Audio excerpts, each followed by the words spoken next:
6-Minute English. From BBC Learning English. Hello and welcome to 6-Minute English. I'm Dan. And hello, I'm Rob. In today's program, we're going to be looking at what our brains are doing when we're using dating apps. Now, Rob, have you ever used a dating app? No way, I would never use one. So, Rob, can you explain, when talking about dating apps, what we mean by swipe left and swipe right? Ah, yes, these are not new words, but technology has given them new meaning. To swipe is the movement of your finger on a smartphone to change the screen you're looking at. So imagine turning the page in a book. Well, on a phone, you swipe. In some dating apps, they show you pictures of people you might find attractive. If you do like them, you swipe right. If you don't like them, you swipe left. We will dig deeper into this topic shortly, but first a question.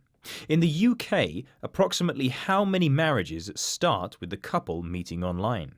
Is it A, 1 in 3, B, 1 in 4, or C, 1 in 5? What do you think? Well, all of those seem quite high to me, so I'm going to guess in the middle, 1 in 4. Well, we'll find out if you're right later in the programme. Now, Alice Gray is a science communicator and blogger. Recently, she was a guest on BBC Radio 4's Woman's Hour programme, and she was asked about what goes on in our brains when we use dating apps compared to when we meet people in real life. What difference does she say there is?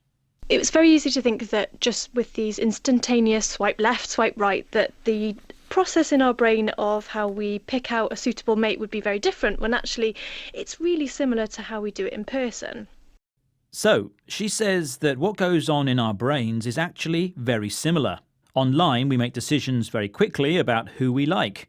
These decisions are almost immediate. She used the adjective instantaneous for this.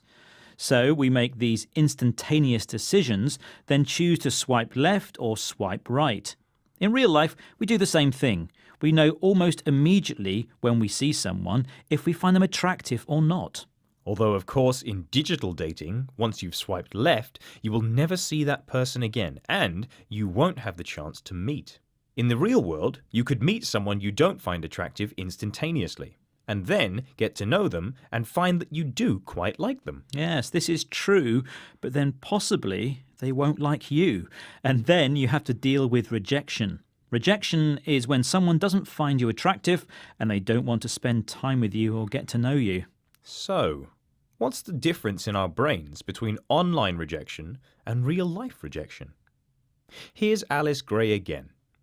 We see that a lot of the patterns associated with rejection in real life and rejection on dating apps are similar. It's just the exposure to the rate of the amount of rejection you get on dating apps is a lot higher than the ones in real life. So in real life, you'll have time to sort of compute the rejection, get over it a little bit, dust yourself off and get on with it, whereas the rate of rejection on dating apps is so high, it's often hard to cope with one coming in after another. So she says that our brain's response to real life and online rejection is quite similar, but in the digital world, you can be rejected many more times.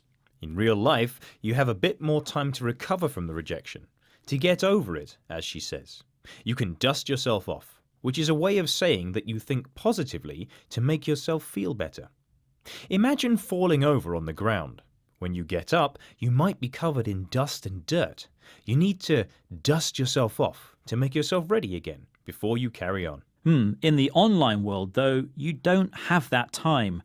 Online dating apps can lead to many rejections, and psychologically, that can be difficult to manage. Another way of saying difficult to manage is difficult to cope with. Well, we don't want you to reject us, so time now to give you the answer to that quiz question before a recap of today's vocabulary.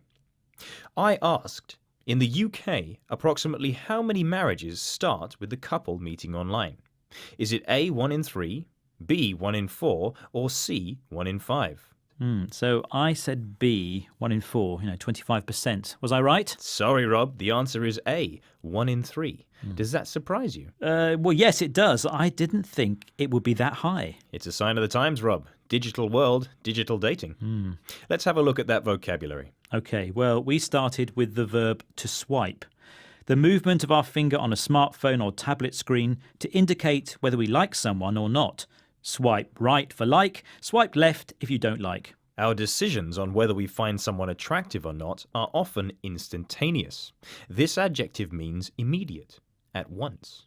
Rejection is when you let someone know that you are not interested in them. You don't want to be romantically involved with them. If you are rejected, you might need some time to feel better. And for this, you can use the phrasal verb get over. It can take some time to get over a rejection. Yeah, I know.